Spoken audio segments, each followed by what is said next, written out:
ময়মনসিংহের ত্রিশাল উপজেলার সাঁখোয়া ইউনিয়নের বালির বাজার এলাকার অতি নিত্যে চিনু মোড়লের বাড়ির পাশেই একটি বিশাল আকৃতির পুরনো শিমুল গাছ যা কালের সাক্ষী হয়ে ৫০০ বছর ধরে দাঁড়িয়ে রয়েছে এখনও। এলাকার মানুষের দাবি গাছটির বয়স অন্তত ৫০০ বছর হবে। এই পুরনো শিমুল গাছটি নিয়ে জড়িয়ে আছে নানা গল্পকাহিনী। সৌন্দর্যমণ্ডিত প্রাচীন এই গাছটিকে নিয়ে রয়েছে নানা গল্পকাহিনী। গাছের গোড়ায় দাঁড়ালে নিজেকে উচ্চতার দিক থেকে অতি ক্ষুদ্র মনে হয়, আবার কখনো বা মনে হয় পাহাড়ের পাদদেশে দাঁড়িয়ে থাকার অনুভব। এর বিশালতায় দর্শনার্থীদের ভরে যায় মন। আলোচিত এই গাছটি দেখতে দূর থেকেও ছুটে আসেন অনেকে। পুরাতন এ শিমুল গাছ জুড়ে যখন টকটকে লাল শিমুল ফুল ফোটে তখন এক অপরূপ দৃশ্যের সৃষ্টি হয়।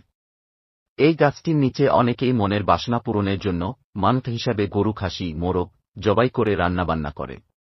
গাছ দেখার জন্য আগত ভক্তদের উদ্দেশ্য একটাই, যেন তাদের মনের বাসনা পূর্ণ হয়। স্থানীয়রা অনেকেই জানান, প্রায় সময় এখানে বিভিন্ন এলাকার লোকজন গাছটি একনজর দেখার জন্য এসে ভিড় করে থাকেন। তারা মানত করেন, স্থানীয়দের মাঝে মোরগ পোলাও মিষ্টি বিতরণ করেন। তারা মনে করে এ গাছে অলৌকিক কোনো কিছু আছে, তাই মনের বাসনা পূরণ করার জন্য দূর থেকে ছুটে আসেন। স্থানীয় বাসিন্দা মোকছেদ আলী জানান, এই পুরাতন শিমুল গাছটি কাটার জন্য অনেকেই চেষ্টা করেছে, কিন্তু কোনো অবস্থাতেই কাটা যায় না। যে গাছটি কাটতে যায় সে অসুস্থ হয়ে যায়। শুনেছি অনেক আগে এ গাছ কাটতে এসে নাক মুখ দিয়ে রক্ত এসেও মারা গিয়েছে একজন।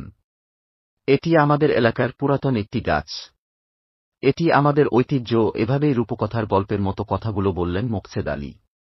তার কথাগুলো হাস্যকর মনে হলেও এখানকার মানুষজন তাই বিশ্বাস করেন।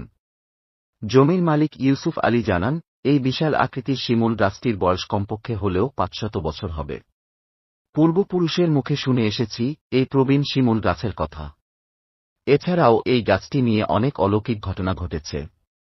তাই মানুষ এ গাছে মানত পূরণ করতে আসে। প্রতিবছর ফাল্গুন মাস এলে গাছে শিমুল ফুলের সমারোহ সৌন্দর্য বৃদ্ধি করে এই প্রবীণ গাছটি। ওই সময় এই গাছটি ফুলে লালে লাল হয়ে যায়। গাছের ফুলে ফুলে মৌমাছি, পাখিদের আনাগোনা বেড়ে যায়। এই শিমুল বৃক্ষটি ত্রিশালের ঐতিহ্য ধরে রেখেছে এমনটাই মনে করেন আগতরা।